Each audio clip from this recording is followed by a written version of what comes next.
ఒక సినిమాకి సంబంధించినటువంటి అంశం ఏదైతే కేరళ హైకోర్టుకు వెళ్తే కేరళ ప్రభుత్వాన్ని నిలదీసింది, సెన్సార్ బోర్డుని నిలదీసింది.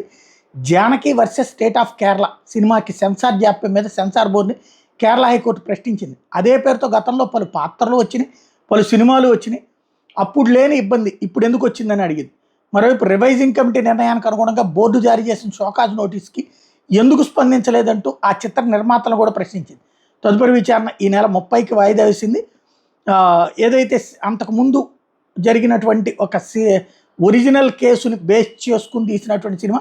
ఇందులో బీజేపీ ఎంపీగా ఉన్నటువంటి సురేష్ గోపి, అనుపమ పరమేశ్వరన్ ప్రధాన పాత్రలో నటించారు. ప్రవీణ్ నారాయణన్ తెరకెక్కించినటువంటి ఈ court room drama movie censor board అభ్యంతరంతో ఆగింది. సీతాదేవి మరో పేరు జానకి కావడం, సినిమాలో దాడికి గురైన మహిళ పాత్రకు ఆ పేరు పెట్టడం సమంజసం కాదంటూ సెన్సార్ బోర్డు చిత్రబృందానికి తెలపడం. Central board of film certification ఈ చిత్రానికి సర్టిఫికేట్ జారీ చేయడంలో జాప్యాన్ని వ్యతిరేకిస్తూ నిర్మాతలు కోర్టును ఆశ్రయించారు.